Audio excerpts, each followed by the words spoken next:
بسم الله الرحمن الرحيم. اللهم صل على محمد وآل محمد. عن فاطمة الزهراء عليها السلام بنت رسول الله صلى الله عليه وآله قال: سمعت فاطمة أنها قالت: دخل علي أبي رسول الله في بعض الأيام فقال: السلام عليك يا فاطمة. فقلت: عليك السلام. قال: إني أجد في بدني ضعفا. فقلت له: أعيذك بالله يا أبتاه من الضعف. فقال: يا فاطمة ائتيني بالكساء اليماني فغطيني به. فأتيته بالكساء اليماني فغطيته به، وصرت أنظر إليه وإذا وجهه يتلألأ كأنه البدر في ليلة تمامه وكماله.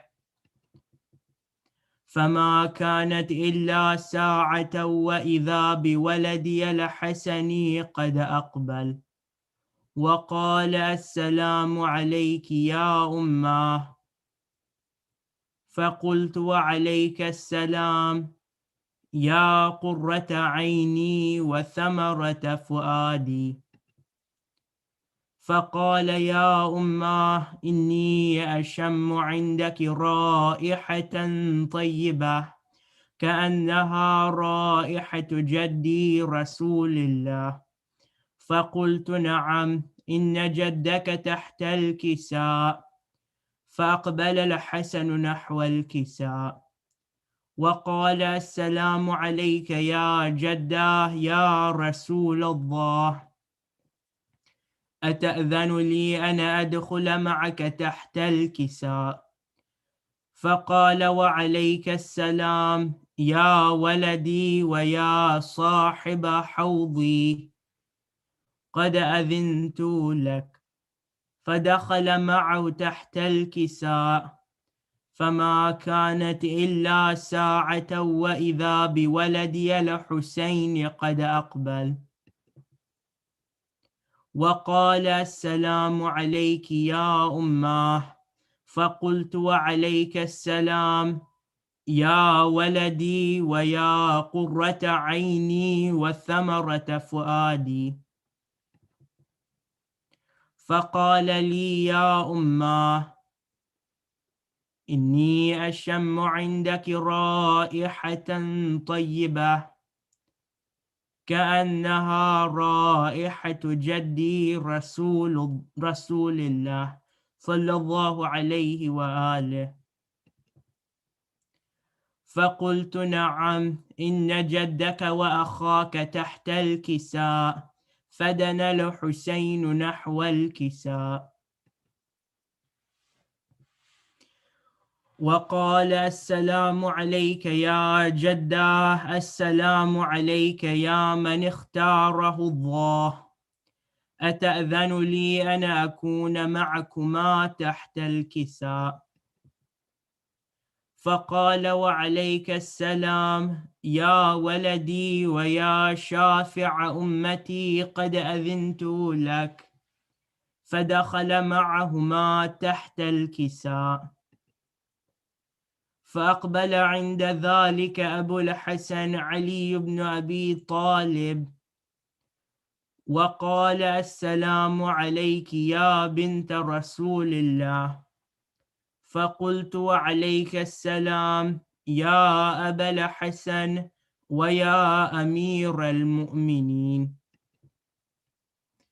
فقال: يا فاطمة، إني أشم عندك رائحة طيبة كأنها رائحة أخي وابن عمي رسول الله. فقلت: نعم، ها هو مع ولديك تحت الكساء. فأقبل علي نحو الكساء وقال السلام عليك يا رسول الله، أتأذن لي أن أكون معكم تحت الكساء؟ قال له وعليك السلام يا أخي ويا وصيي وخليفتي وصاحب لوائي، قد أذنت لك. فدخل علي تحت الكساء، ثم أتيت نحو الكساء وقلت السلام عليك يا أبتاه يا رسول الله، أتأذن لي أن أكون معكم تحت الكساء؟ قال وعليك السلام يا بنتي ويا بضعتي، قد أذنت لك. فدخلت تحت الكساء، فلما اكتملنا جميعا تحت الكساء أخذ أبي رسول الله بطرفي الكساء وأومأ بيده اليمنى إلى السماء وقال اللهم إن هؤلاء أهل بيتي وخاصتي وحامتي، لحمهم لحمي ودمهم دمي، يؤلمني ما يؤلمهم ويحزنني ما يحزنهم، أنا حرب لمن حاربهم وسلم لمن سالمهم وعدو لمن عاداهم ومحب لمن أحبهم، إنهم مني وأنا منهم. فاجعل صلواتك وبركاتك ورحمتك وغفرانك ورضوانك علي وعليهم، وأذهب عنهم الرجس وطهرهم تطهيرا. اللهم صل على محمد وآل محمد. فقال الله عز وجل يا ملائكتي ويا سكان سماواتي، إني ما خلقت سماء مبنية ولا أرضا مدحية ولا قمرا منيرا ولا شمسا مضيئة ولا فلكا يدور ولا بحرا يجري ولا فلكا يسري، إلا في محبة هؤلاء الخمسة الذين هم تحت الكساء. فقال الأمين جبرائيل يا رب ومن تحت الكساء؟ فقال عز وجل هم أهل بيت النبوة ومعدن الرسالة، هم فاطمة وأبوها وبعلها وبنوها. اللهم صل على محمد وآل محمد. فقال جبرائيل يا رب أتأذن لي أن أهبط إلى الأرض لأكون معهم سادسا؟ فقال الله نعم قد أذنت لك. فهبط الأمين جبرائيل وقال السلام عليك يا رسول الله، العلي الأعلى يقرئك السلام ويخصك بالتحية والإكرام ويقول لك وعزتي وجلالي إني ما خلقت سماء مبنية ولا أرضا مدحية ولا قمرا منيرا ولا شمسا مضيئة ولا فلكا يدور ولا بحرا يجري ولا فلكا يسري، إلا لأجلكم ومحبتكم، وقد أذن لي أن أدخل معكم. فهل تأذن لي يا رسول الله؟ فقال رسول الله وعليك السلام: يا أمين وحي الله، إنه نعم قد أذنت لك. فدخل جبرائيل معنا تحت الكساء، فقال لأبيه: إن الله قد أوحى إليكم يقول: إنما يريد الله ليذهب عنكم الرجس أهل البيت ويطهركم تطهيرا. اللهم صل على محمد. فقال علي لأبي: يا رسول الله، أخبرني ما لجلوسنا هذا تحت الكساء من الفضل عند الله. فقال النبي: والذي بعثني بالحق نبيا واصطفاني بالرسالة نجيا، ما ذكر خبرنا هذا في محفل من محافل أهل الأرض، وفيه جمع من شيعتنا ومحبينا، إلا ونزلت عليهم الرحمة وحفت بهم الملائكة واستغفرت لهم إلى أن يتفرقوا. فقال علي: إذا والله فزنا وفاز شيعتنا ورب الكعبة.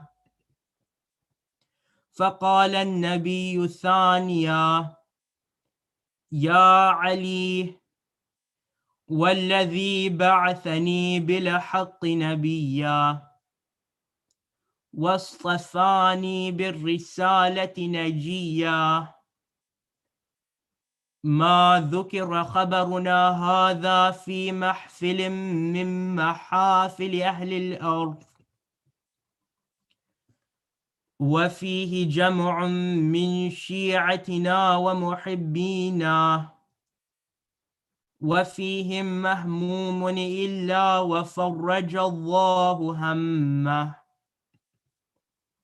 ولا مغموم إلا وكشف الله غمه، ولا طالب حاجة إلا وقضى الله حاجته. فقال علي: إذا والله فزنا وسعدنا، وكذلك شيعتنا فازوا وسعدوا في الدنيا والآخرة ورب الكعبة. اللهم صل على محمد وآل محمد. الفاتحة.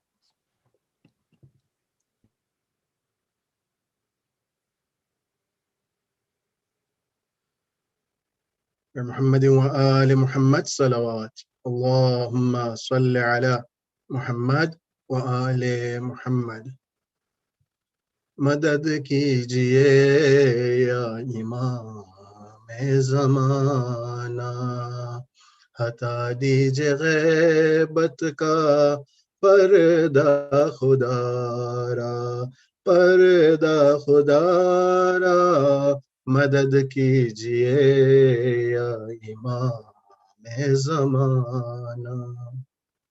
बड़ी आफतें हैं ज़माने पे मौला, परेशान शिया कहाँ जाए मौला, पुकारा तुम्हें जब हुआ दिल जो मुज़तर, मदद कीजिए या इमाम ज़माना।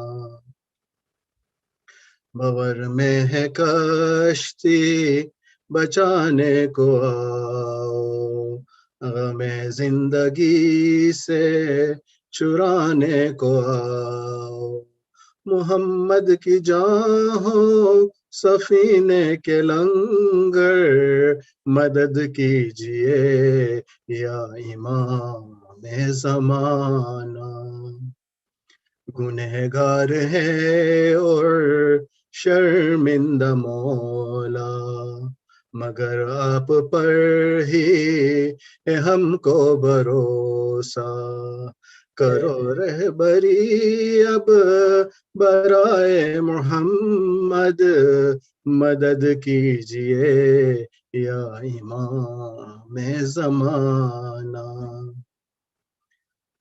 ہمیں علم و معرفت اب عطا ہو صداقت بصیرت ہدایت عطا ہو بچا لینا سرور ہمیں روز محشر مدد کیجئے یا امام زمانہ ہمیں کربلا میں ہو جانا میسر ہمیں مدد کی جو مولا اے دل میں یہ حسرت ذریعے مقدس سے آنکھیں لگانا مدد کیجئے یا امام زمانہ عطا دیجئے غیبت کا پردہ خدارا مدد کیجئے یا امام زمانہ. Since Imam Ali's Khushali is coming, few words inshallah through his wasila as well. رہے ورد زباں شیانہ دے علی رہے ورد زباں شیانہ دے علی پر مشکل تو کہ دو مدد یا علی رہے ورد زباں شیانہ دے علی علی کا نام بھی نام خدا راحت جاں ہے علی کا نام بھی نام حرز طفلا ہے علی کا نام بھی نام خدا تیرے جواں ہے لیا نام علی تو بلا سب تلی فرش اعظم پہ لکھا ہے نام علی رہے ور پر مشکل تو کہ دو مدد یا علی الہی واسطہ تم کو محمد مصطفیٰ کا الہی واسطہ تجھ کو علی مرتضیٰ کا الہی واسطہ حسنین کا اور فاطمہ کا رہے ایمان ہمارے سلامت صدا مومنوں کو نہ ہو کوئی رنج و بلا پر مشکل تو کہ دو مدد یا علی علی کے نام سے ہو مستجاب سب کی دعا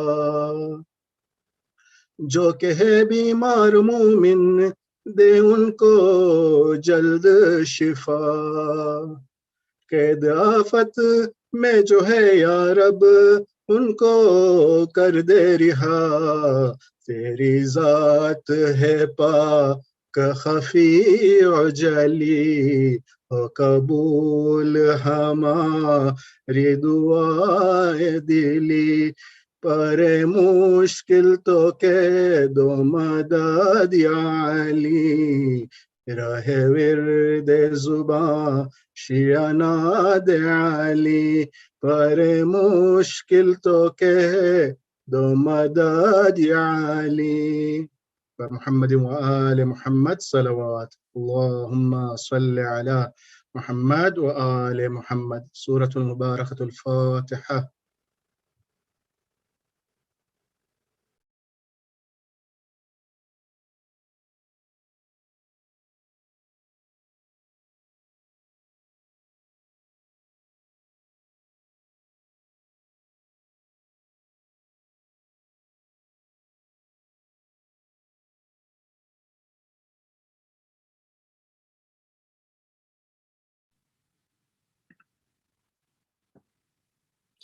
أعوذ بالله من الشيطان الرجيم أفضل الذكر بسم الله الرحمن الرحيم الحمد لله رب العالمين بارئ الخلائق أجمعين باعث الأنبياء والمرسلين ثم الصلاة والسلام على خير خلقه العبد المؤيد والرسول المسدد حبيب إله العالمين أبا القاسم محمد اللهم صل على محمد وآل محمد وأهل بيته الطيبين الطاهرين الذين أذهب الله عنهم الرجس وطهرهم تطهيرا اللهم صل على محمد وآل محمد. My dear respected brothers and sisters in Islam, Assalamu alaikum wa rahmatullahi wa barakatuh. I would love to extend to you all my wholehearted congratulations on this joyous, festive, auspicious occasion, the birth anniversary of the 9th Imam of Ahlul Bayt, the 8th generation grandson of the Holy Prophet Muhammad sallallahu alayhi wa alihi wasallam, and the greatest birth in accordance to the 7th Imam of Ahlul Bayt, to the 8th Imam of Ahlul Bayt, Imam Ali ibn Musa al-Ridha, that this birth is the greatest of births to us al-Muhammad Ahlul Bayt, the birth of Imam Muhammad al-Taqi, Imam Muhammad al-Jawad, salawatullahi wa salamuhu alayh. The 9th Imam of Ahlul Bayt inspires Muslims from across the entire spectrum. We find valuable sayings and lessons in the words of wisdom by Imam al-Jawad alayhi salam. And with his namesake, al-Jawad, from that very generous nature, that very kareem behavior that he exhibited often, we all can benefit from the wisdom that the Imam so generously offers to us. However, his life has not been studied in the way it deserves to. For Imam Muhammad al-Jawad alayhi salam, as mentioned by his father, Imam al-Ridha, is the greatest birth to have happened in the lifeline of the Imams of Ahlul Bayt, all of them.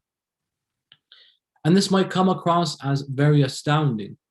Why would Imam Muhammad al-Jawad alayhi salam's birth be considered and viewed by the Ahlul Bayt as the most joyous and festive of the births that have came? It is significant to highlight that the Imam alayhi salam, previous to his tenure of imamate, to the advent of his leadership, everyone can make the excuse that the Imams were educated by the previous Imams before them. And so, for example, you would have Imams that would assume that responsibility at a later age in their life, in their 20s, their early 20s, later 20s, and so on.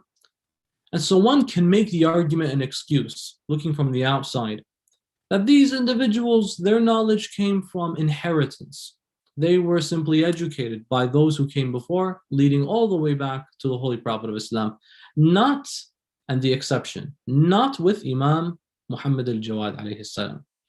Imam al-Ridha sets the stone and aims to highlight that what is to come in the life of my young child, Muhammad al-Jawad, will be proof, evidence, a hujjah upon all of humanity that we are God chosen. We are chosen by Allah subhanahu wa ta'ala. In which way? First of all, Imam al-Ridha, salamullahi alayh, had Imam al-Jawad in his later years of his life. Narrations indicate when the Imam himself was about 49 years of age, considering Imam al-Ridha was martyred at the age of 55, which would make Imam Muhammad al-Jawad alayhi salam 6 years old upon the martyrdom of his father. And we understand that that leadership and responsibility transitions from the previous Imam to the next one that assumes in the moment of the death of the previous Imam. That would mean what?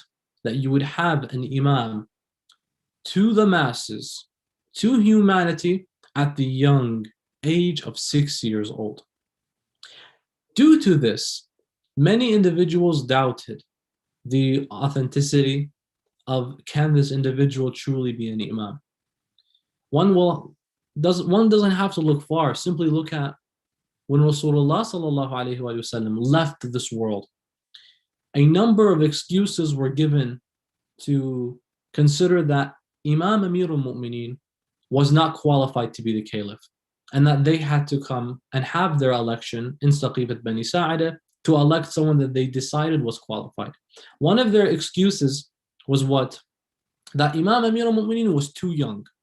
Now I ask you, how old was Imam Ali alayhi salam such that he was too young? Imam Amir al-Mu'mineen was about 30 years old, over 30 years old. And to them, that was considered young. And enough reason and precedent to usurp the man's rights from leadership and the caliphate.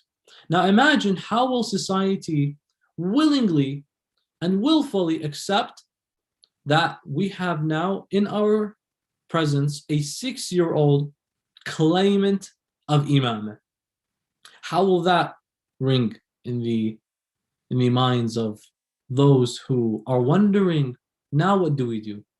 Traditions indicate that when Imam al-Rida salamullahi alayhi was martyred in Mashhad, 80 scholars from the Shia and the loyal followers who were devoted to Imam Ali al-Rida alayhi salam went from Baghdad and they traveled to Medina to determine and discover who was the next Imam. And they arrived in Medina and went to the house of Imam al-Sadiq alayhi salam. Imam Ja'far al-Sadiq established a home that once established, the Imams that came after him would constantly use as their own personal residence. So they went to that house assuming that the next Imam will come from there. And they approached the home and they found an Imam claimant. They found an individual claiming to be an Imam. Who was this person? Abdullah, son of Musa al-Kadhim alayhi salam. Abdullah ibn Imam Musa al-Kadhim, the brother of Imam Ali al-Rida. This man was present and they asked, so who's the next Imam? So when Abdullah received these scholars, these 80 scholars, he gathered them in the room and he sat at the head of the room and in this gathering. Meaning what? It is me. I'm the chief. I am now the leader. Now, when they questioned, traditions don't actually say that he actually claimed, pronounced, and advertised that I am the Imam, follow me. But one can imagine the power can get to someone and the opportunity can reach somebody. And this is not surprising, brothers and sisters. How can a child of one of the Imams of Ahlul Bayt or a son of the Imams consider that it's not their role, nor is it their right, but they still want to receive that recognition of Imam? How can they unjustly proceed in this manner? We've had many examples of the Ma'sumin having their descendants not necessarily in par with their worldview. One simply looks at Ja'far, the son of Imam al-Hadi, known as Ja'far al-Kadhab. Or one can look at the son of Imam al-Sadiq alayhi salam, or the nephew rather of Imam Musa al-Kadhim, who ultimately betrayed the Imam. So it is not the matter that just because someone is related to a household, they automatically become similar exact copies of such household. From one gorgeous, beautiful, fruitful tree, you can have one bad apple. That can happen. And the reverse can also happen. From a bad tree, you can have a very good apple. And this is a reality we've seen from the son of Noah to the son of Adam, from the children of the Imams. This is a lesson for all of us also to keep in mind. Anyhow, you had this situation occur where you had the son of Imam Musa al-Kadhim, the brother of Imam al-Rida, Abdullah bin Musa al-Kadhim, who's making it clear that I am the next Imam. Because consider, my brother Imam al-Rida, he died and he left daughters historians say 2 daughters. And he had this young boy, Muhammad. They call him Muhammad al-Jawad or Muhammad al-Taqi. Aba Ja'far was his kunya.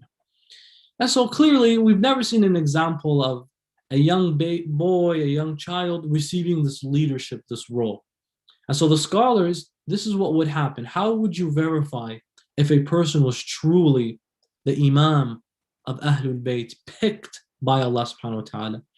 They would trial them. They would test them. And so this would happen all the time with the beginning and advent of every single Imam that came. The Shia would question. They would say, okay, if that's the case, we just want, for the sake of clarity and itmi'nan and certainty in our hearts, to ask you a few questions. If you can ask and if you can answer our questions, then we will submit to your rule. We will recognize your imamah and our huquq and charity and all of our responsibilities go back to you.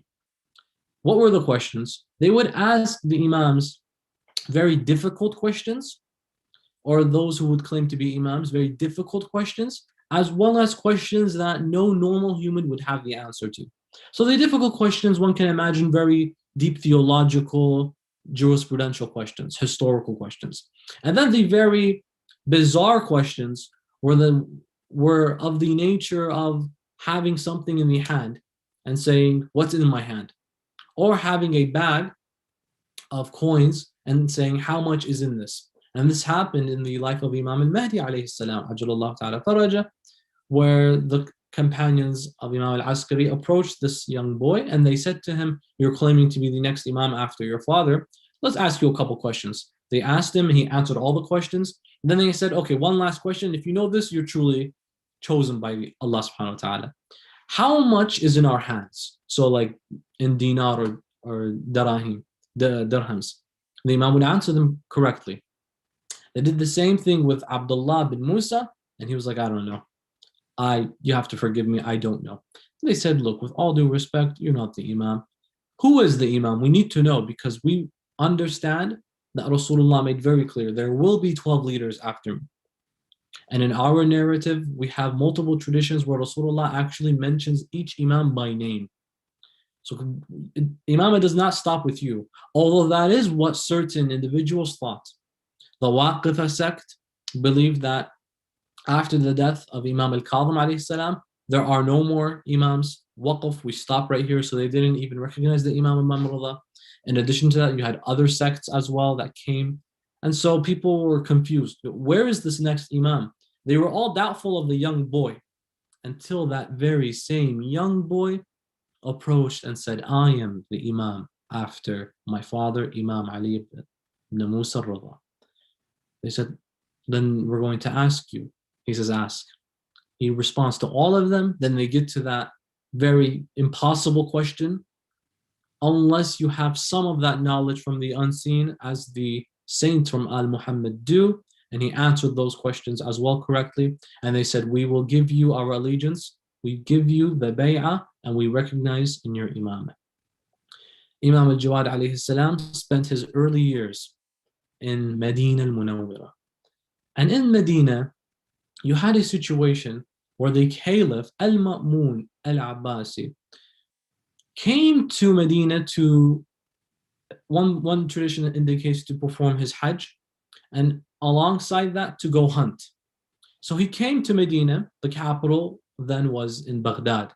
So as he was coming to Medina, the Caliph, he finished his work and his affairs. Then as he's heading back to Baghdad, he makes his way through a road where he notices many amount of children playing. He sees all the children playing and he wants them to get out of the way. So all he does is he just charges forward, and then the kids scurry and run away due to fear, except one child. And this one child wasn't even playing anyway, so just present with all the other children. And the Caliph, quite confused, after returning from his hunting trip, pauses and says, let me see this young child. Let me ask him something. He piques my interest. He approached this young child, Imam al-Jawad alayhi salam, and he said to him, why don't you run away like the other children? To which the Imam said, 2 reasons. The first is that I did not do anything wrong such that I need to run away out of fear. Secondly, the road is big enough for the both of us to be in it on the same time. The caliph was very insulted. You can imagine, how do you speak to me that way? I'm coming from such a young boy, telling me that the road is big enough for the both of us. No, you get out of my way. You know what? You think you're so smart? Let me ask you something. The young boy, the Imam himself, alayhi salam, standing there, witnesses Al-Ma'mun have something he's holding in his hand, and he hides it behind his back. And he says, answer me this. If you think you're so smart, what's inside my hand? This is a very bizarre tactic, because clearly no one could answer such a question. And so perhaps Al-Ma'mun got the impression that this was no ordinary child. So let me really test his wits. In any case, he asks, what's in my hand? To which the Imam alayhi salam said the following very beautifully, that Allah makes hawks that fly in the sky. These hawks go down to the river banks. When they reach the river, there are small fish that jump up and down. The hawk snatches the fish, takes the fish back to the king, gives the king the fish, and the king hides the fish behind his hand and asks the son of Rasulullah, what's in my hand? A very eloquent, powerful reply to such a bizarre question. At that moment, Al-Ma'mun, traditions indicate, told him, you have to come with me to Baghdad. Who's your father? He said to him, my father has passed away. He says, what was his name? And he mentioned, my father is Ali, son of Musa. He then followed it with his forefathers, son of Ja'far, son of Muhammad al-Baqir, son of Imam Zain al-Abidin, son of Imam al-Hussein, brother of Imam al-Hassan, son of Amir al-Mu'mineen, Ali ibn Abi Talib, husband of Lady Fatima, daughter of Rasulullah Muhammad sallallahu alayhi wa alihi wa sallam. And Al-Ma'mun immediately knew who he was dealing with and what he was dealing with. He was dealing with the potential, in his eyes, next Imam of Ahlul Bayt. And this was a very big security threat. And typically the tactic for any security threat under the Abbasid, their protocol was to just eliminate and exterminate any threat. But you can't do that to a young child. As bad as Banu al-Abbas was, they've seen the example of Banu Umayyah, the previous establishment, what happened when they killed children in the Battle of Karbala, for example, and how literally for eternity, history hates the Umayyad Empire. So they don't want to have that reputation, especially considering the Abbasids are claiming that they are the real Ahlul Bayt. And they're related by Abbas, the uncle of the Prophet, making them cousins of the Ahlul Bayt. But that was sufficient for them to claim, no, we are the Ahlul Bayt.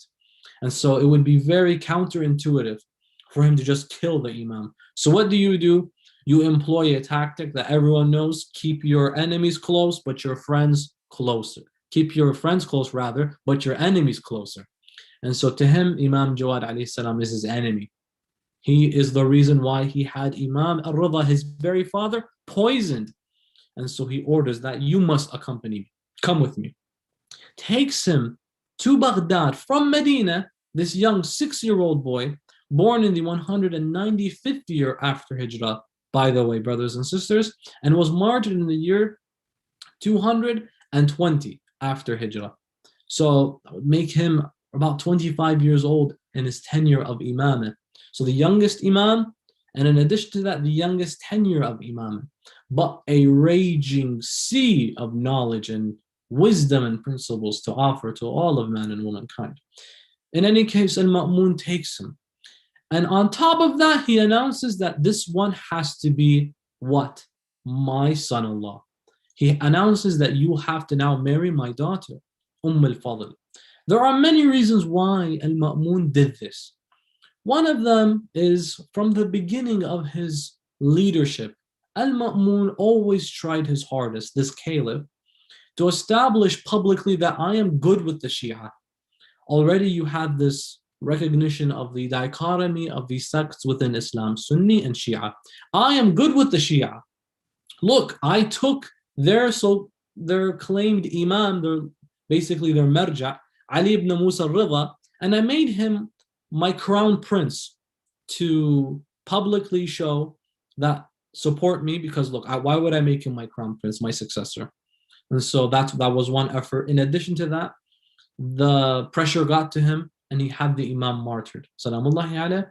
He then wants to maintain that consistency in the eyes of the public. And so, especially after having had his father martyred, the word spreads easily. And there are already rumors that did Al-Ma'mun, was he the one behind Imam Ridha's death? And that would cause hysteria perhaps. And so by having him marry his daughter, why would he be the one responsible for the death of Imam Ridha? He had his son marry his daughter. So he had complete interest in them. Why would he ever do that? That was one impression many scholars might indicate as to the reasoning behind ordering that Imam al-Jawad has to marry his daughter. The second was this recognition of Imamah continuing through whose line? Continuing through the Abbasid line. So if I give him my daughter and then he has a child, perhaps that child, my grandson, will become the Imam afterwards. In any case, there were many motives behind this decision making. Takes the Imam, and word reaches Baghdad that Al-Ma'mun has made it official that his son-in-law will be this Imam Muhammad al-Jawad. And people are very confused. Why would you make this one kid who doesn't even have a father around the son-in-law? So basically the potential heir to your throne, because now he's part of the royal family you can consider. Why would you make that the case? People were doubtful of his behavior, of his, decision making. And so Al-Ma'mun decided to nullify all of their questions and critiques by orchestrating an event, a public debate. The Abbasid dynasty was when we, in history class, many of us might have heard about the time of the Islamic Golden Age. That was when the Islamic Golden Age occurred.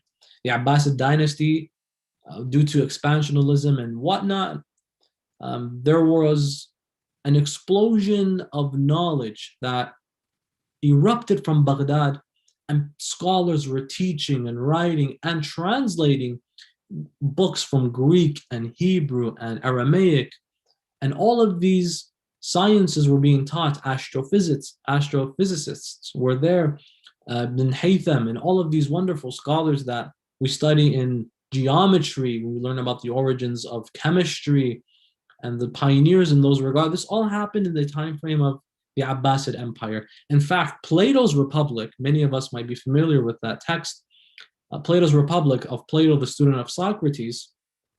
Plato's Republic, the original copies, no one has. Of course, it's a very ancient event in the ancient book. The original Greek copies are not present.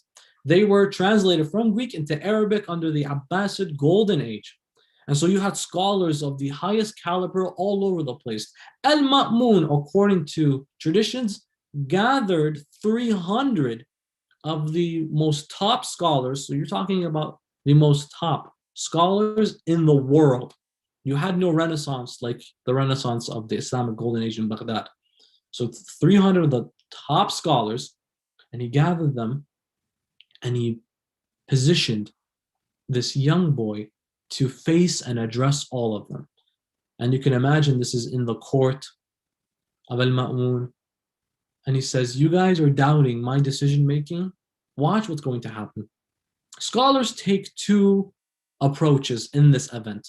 The first is, it is suggested that Al-Ma'mun didn't want to show off Imam al-Jawad. Look at how brilliant and knowledgeable he is. Why do you doubt me? Watch, he's actually a scholar. So he orchestrates this event as if he actually believes in the wisdom of the Imam. If that's the case, why would he torment the Ahlul Bayt in such a manner if he recognizes their legitimacy? So this had led to a certain amount of scholars to suggest that no, this wasn't to just show off the Imam. Rather, it was to attempt to ridicule him. Because how can a man actually believe that a young 6-year-old boy can face 300 people of the top, scholars as well, And so what he tried to do was, if the Shia claim that this is their next Imam, watch as how I'm going to humiliate him. This is my chance. He's a young kid. Everyone, watch what's going to happen. So it can be addressed in these ways as well. One of both ways, definitely. He had the Imam alayhi salam present. And they don't know that no matter what happens, you cannot put an age in Allah's guidance. Whether it's a 100-year-old scholar or a 6-year-old scholar, Allah picks who represents him. We don't pick who represents Allah for us. There's a huge difference. We can't pick who represents God for us, but God picks. And if God picks a young baby, that baby represents God for us. Or if he picks a 40-year-old man, that individual represents God for us. There is no such thing as ageism in Allah's decree and covenant. Otherwise, we might have that same situation occur, where Amir al-Mu'mineen is 30 years old plus, and they say, no, you're too young. Never put an age in God's covenant and decision making. They had the Imam there, and a scholar by the name of Yahya bin Aktham, in the very famous event many of us perhaps are familiar with, approaches the Imam. Yahya bin Aktham was the grand scholar, the grand mufti, personal scholar of Al-Ma'mun al-Abbasi. He was friends with him. But he was known to be a very, what books of Rijal describe, a very khabith individual. He had no interest in Ahlul Bayt, and he was a very wicked individual. But he was a scholar in his own right, but not in the right way. So he approaches this young boy and he's like, listen, you claim to be the Imam. What a big responsibility that is. Then at least answer this question for me. We mentioned the Shia would do the same thing. They would ask questions. Now watch what happens. He asks him, what is the penalty, the kafara of a person who kills an animal while they are mahram, while they are rather in the state of ihram, muhrim. What is the penalty of a muhrim individual who kills an animal? To which the Imam gave a reply stating, your question does not make sense. And Yahya bin Aktham turns around, see what I mean? It was just a little kid, doesn't know anything. The Imam said, no, your question is incomplete. The person who was muhrim, did he kill an animal during Hajj season or Umrah season? Is the person who was muhrim, was it during the day or was it during the night? For these two cases have their own individual rulings. Was it an animal from the sky or from the land or from the sea? Was the muhrim a free person or was he a slave? Was he learned of his actions or was he ignorant of the actions? Was it this? Was it that? 16 roughly different points for one fiqhi jurisprudential question. Yahya bin Aktham, as confused as he was, said, okay, let's follow that up. Answer, can you answer all of these? And he began to respond to all of these. If it was a slave who killed an animal during Mecca in Hajj season, this is the kafara. If it was a free person who killed during Mecca and the Hajj season, if it's an Umrah, if it was a fish, if it was an animal that is halal to eat versus one that is not halal, every single case has its own unique jurisprudential approach. And Imam Jawad alayhi salam gave answers to every single one of these. And this person was shocked. The crowd was literally shocked and confused as to how he managed to follow up after presenting the various scenarios, about 16 responses to one fiqhi question and a 6-year-old. This is where we understand when Imam Rida alayhi salam mentions the greatest and most joyous birth for us Ahlul Bayt is his birth. Because now there are no doubts. No one can make the claim and excuse that he was taught, he was educated. That's where their knowledge came from. And this time, look at how he is so young and able to respond and give back questions with their nuances, details in such a very precise manner. Another debate occurred in which Yahya bin Aktham asks the Imam alayhi salam, in his young age, you think an Imam, a leader, is someone who is like older, correct? And that's the stereotype. A leader has to be someone who, by definition, leads. And so is leading us in many affairs. So at least you would think he would be older than you, because how can you lead without having that experience? And you have to have time to have experience. And the more time, so the older, the more experience. So it goes without saying that naturally people assume a leader is someone who is older. Not if Allah subhanahu wa ta'ala wants to make a leader that is younger. And the example we have seen before is with regards to Yahya. With Yahya alayhi salam, this individual, the prophet, son of Zakaria, was a young boy. Ya Yahya khudh al-kitaba biquwwa wa ataynahu al-hukma sabiyya. O Yahya, take the book with strength and confidence, and we have given him the rule and leadership while he was a young boy. Wa ataynahu al-hukma sabiyya. Yahya, for example, Jesus, son of Mary, a baby in his cradle, and he says, Inni ana Abdullah. It was Inni Abdullah atani al-kitab wa ja'alani nabiyya. I am the slave of Allah, gave me the book, made me a prophet. And he's still a baby. So there's no age that you can put in Allah's decree and covenant. Such was the example of Imam Muhammad al-Jawad alayhi salam. Yahya bin Aktham asks some more questions. This time in line with the sectarian differences that had emerged already. Imam Jawad being the manifestation of pure Shi'ism, pure Islam. And Yahya bin Aktham is from the other school of thought, begins asking him, Oh, Aba Ja'far. And Aba Ja'far is a kunya, not necessarily him having a son named Ja'far. Especially in books of tradition, of jurisprudence and fiqh, Aba Ja'far al-Thani, the second Abu Ja'far. Abu Ja'far al-Awwal is Imam Musa al-Kadhim alayhi salam. These are titles. Like we have Aba Hassan, we have these titles for the Imams of Ahlul Bayt. They all have their kunyas.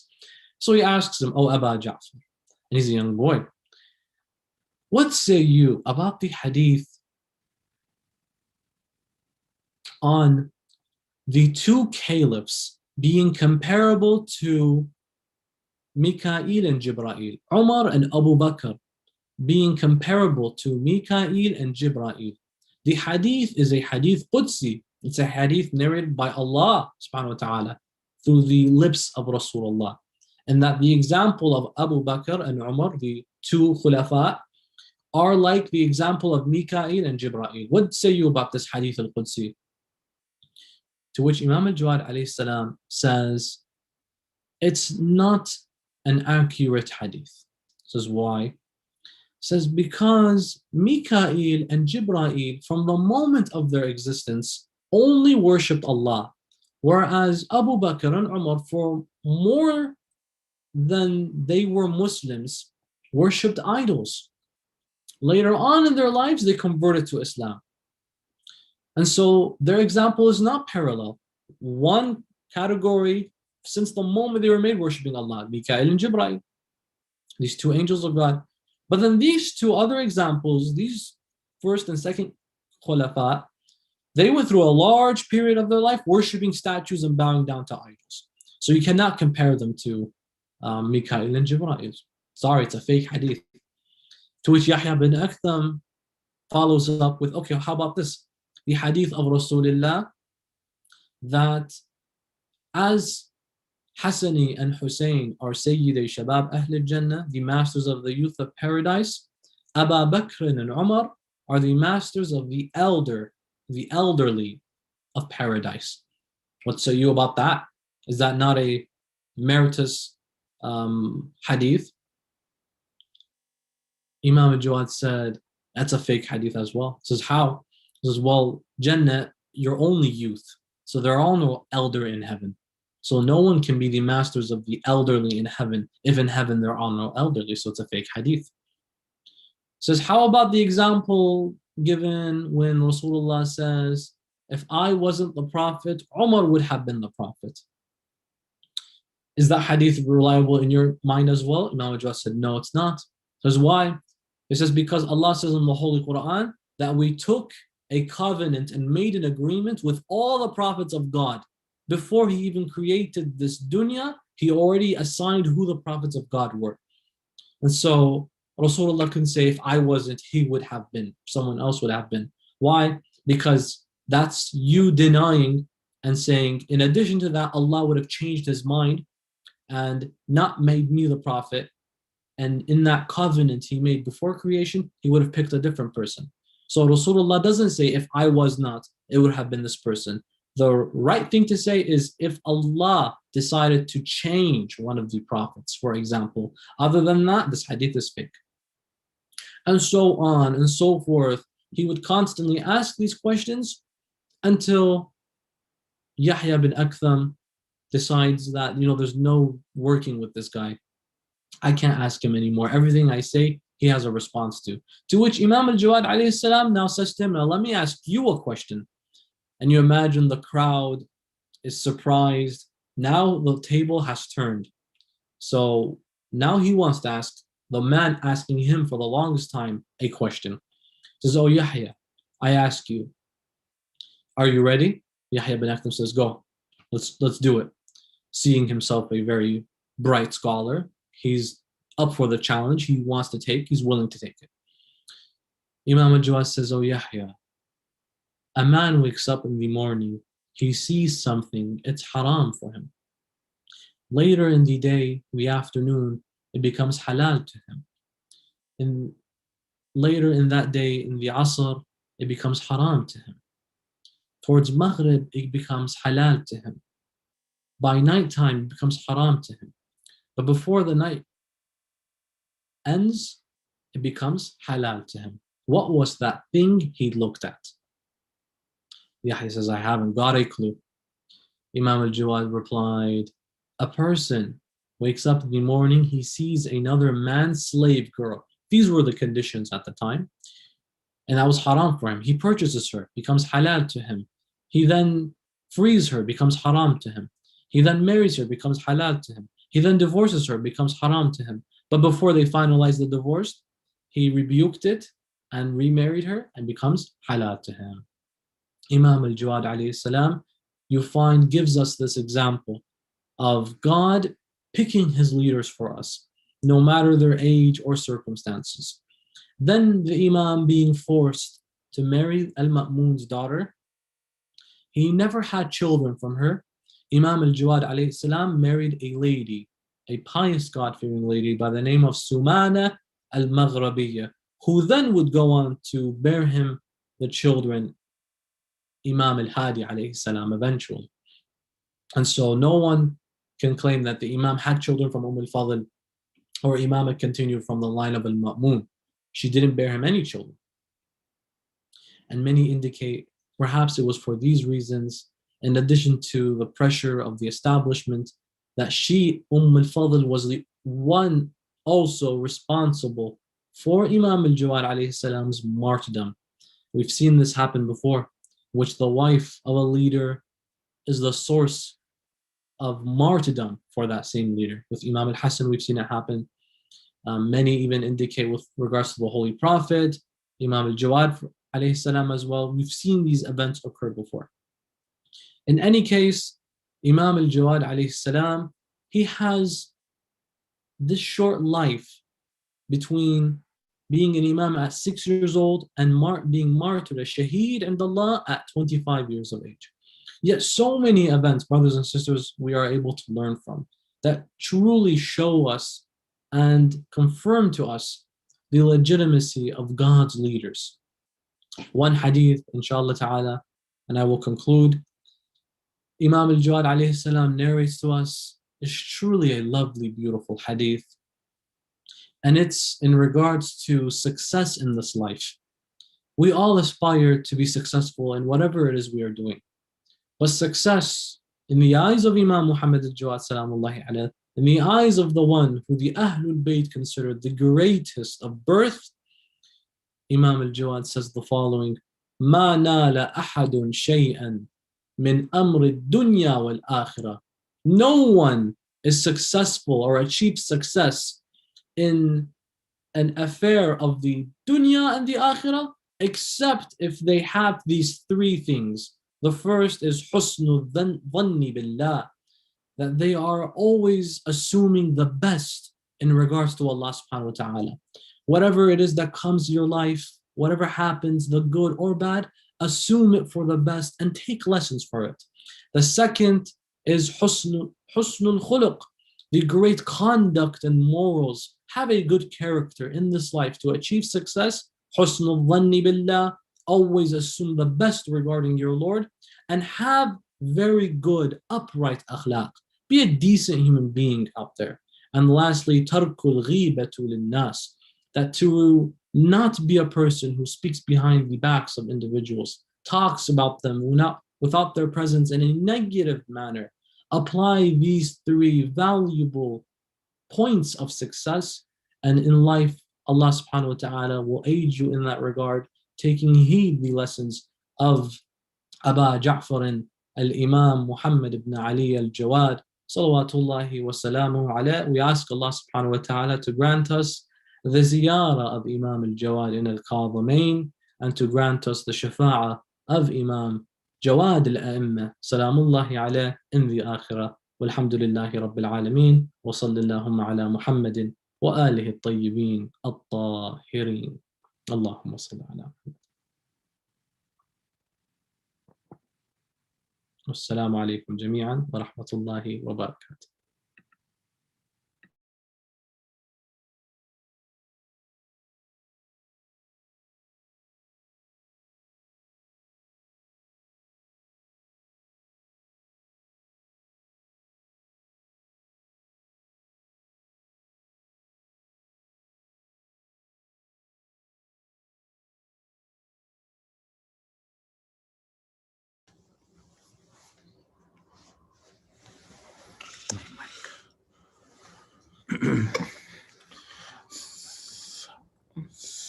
Allah. As-salam. Come, I'll tell you when. Still finishing. Don't be out on mic.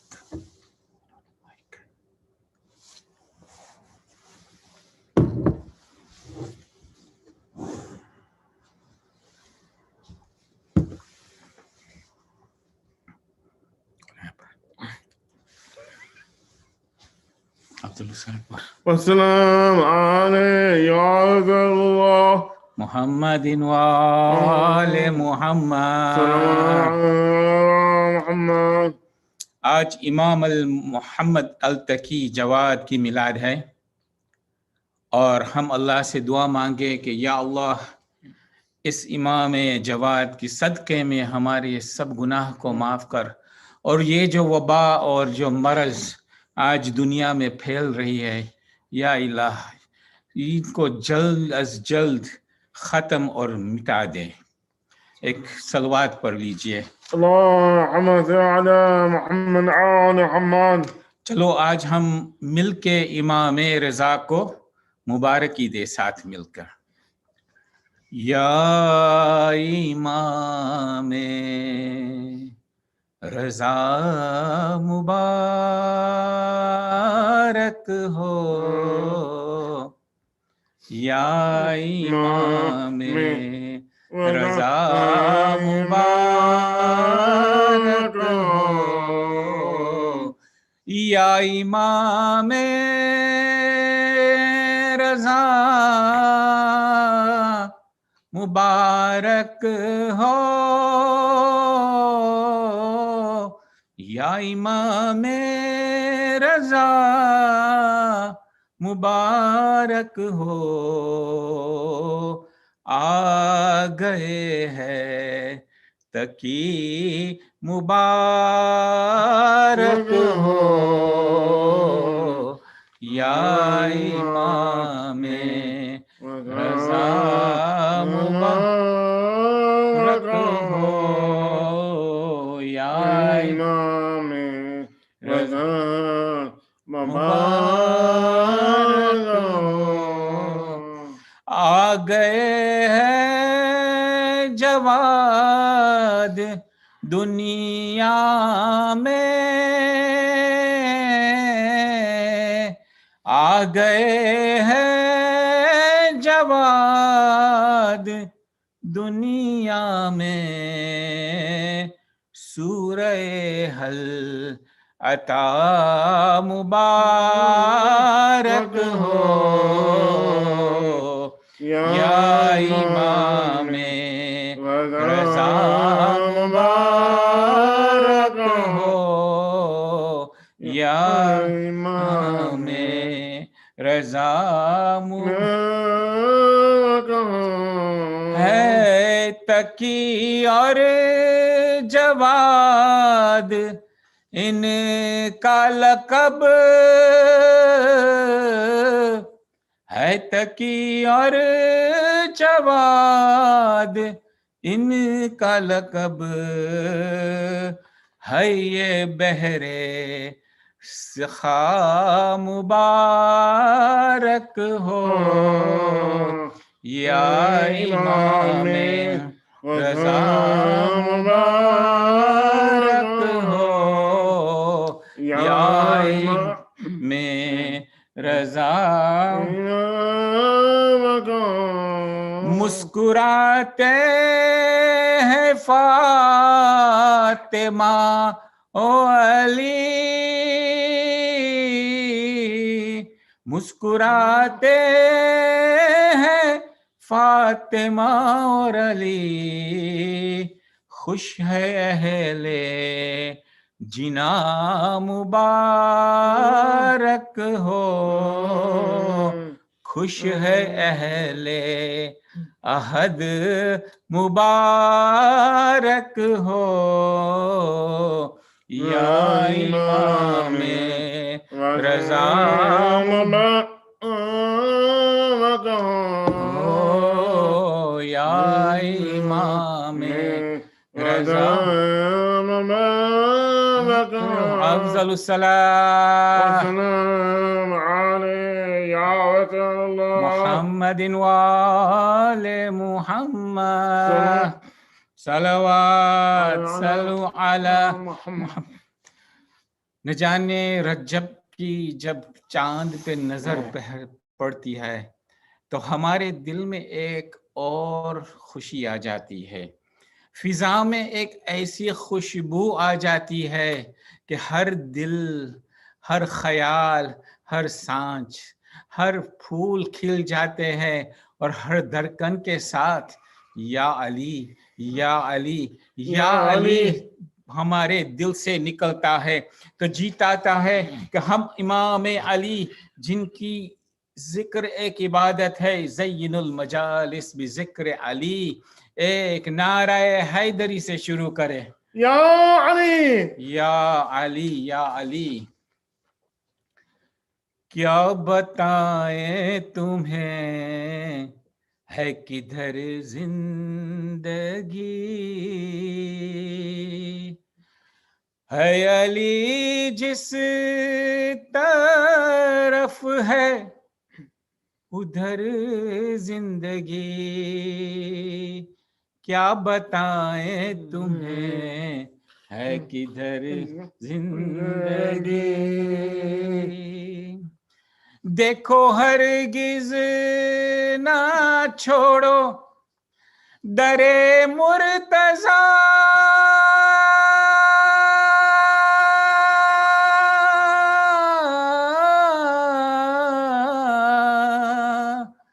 دیکھو ہرگز نہ چھوڑو در مرتضیٰ، ورنہ ہو جائے گی در بدر زندگی. ہے علی جس طرف ہے ادھر زندگی، کیا بتائیں تمہیں ہے کدھر زندگی. زندگی بھر کریں گے ثنائے علی،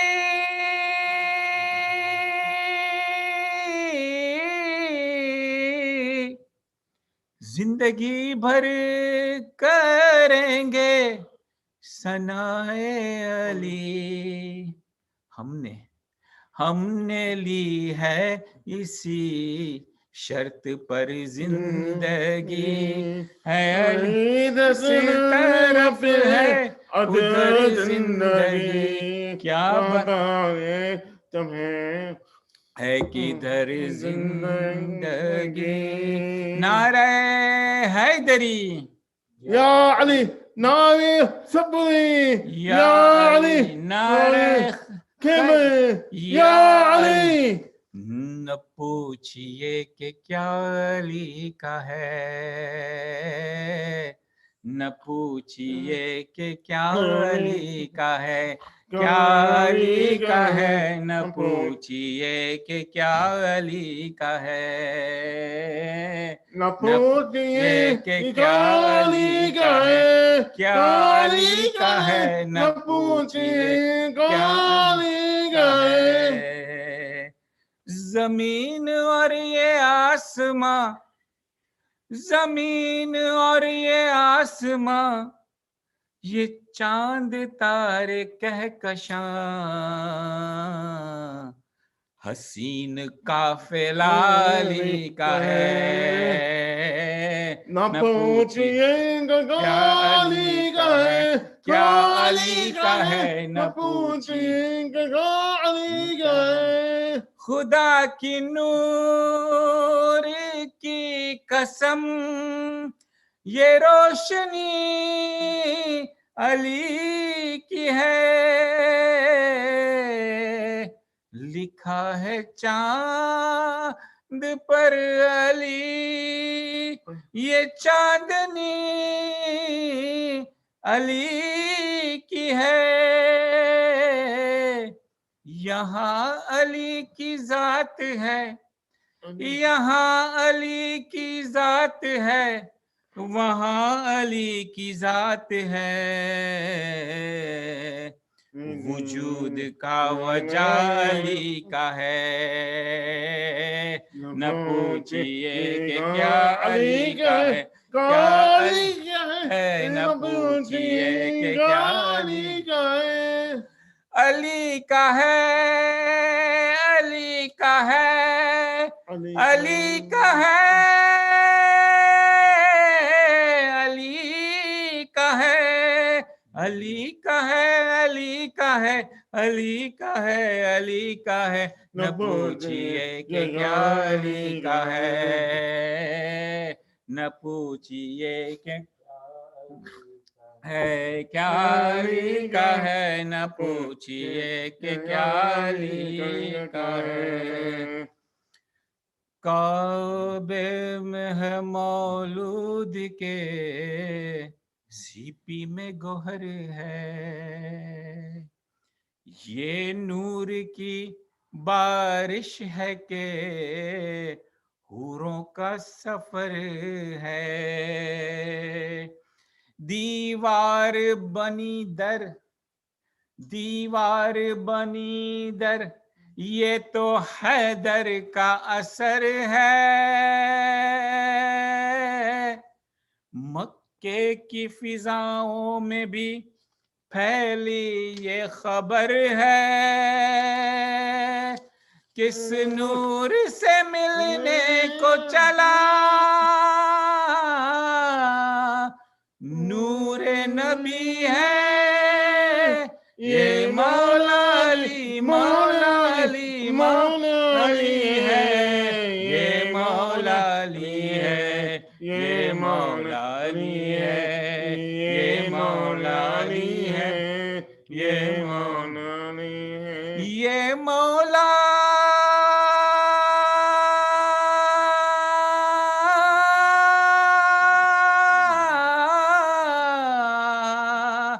مولا علی شیر خدا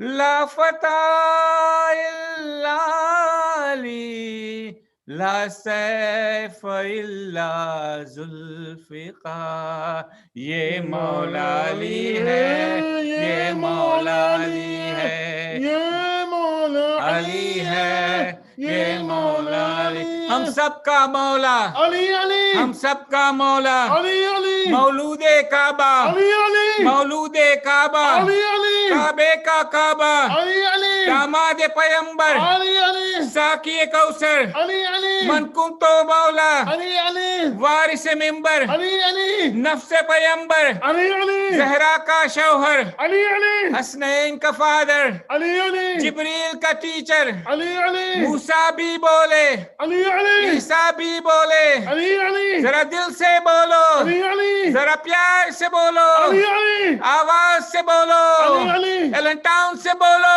علی نجف تک پہنچے علی علی ایلن ٹاؤن سے بولو نجف تک پہنچے نعرہ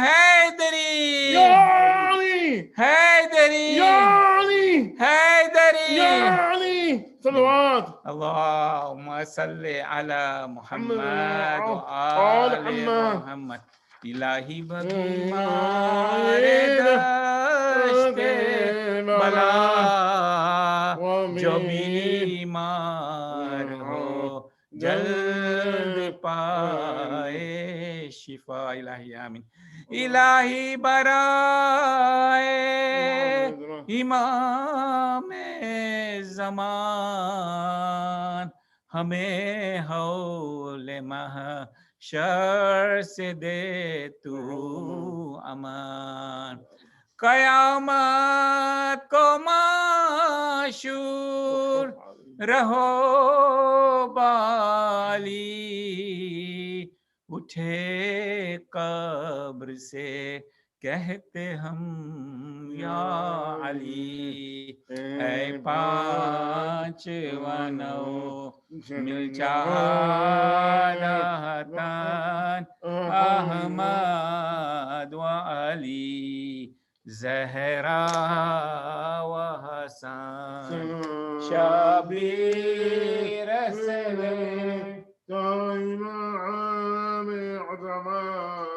شبیر سے لے تا امام زمان ہر ایک پہ صدا صلوات پڑھو صلوات صلوات کے اس پہ نسائے گوہر جو نبی ہے بلند ہر صفات ہوئے صلوات صلوات و سلام یا امام زمان فرما و ظہور یا امام زمان صلوات السلام علیک یا رسول اللہ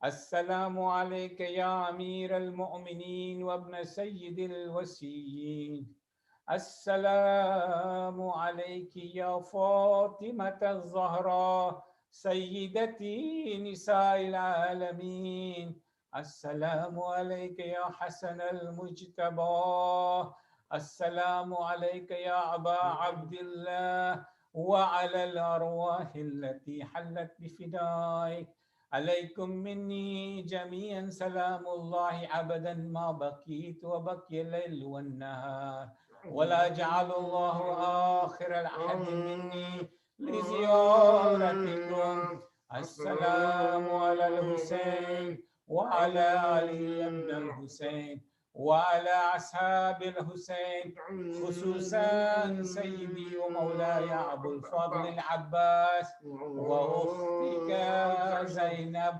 وبنتك سكينة جميعا ورحمة الله وبركاته السلام عليك تسعة المعصومين من ذريتي علي بن الحسين زين العابدين ومحمد بن علي الباقر وجعفر بن محمد الصادق وعلي بن موسى الرضا ومحمد بن علي التقي وعلي بن محمد الهادي والحسن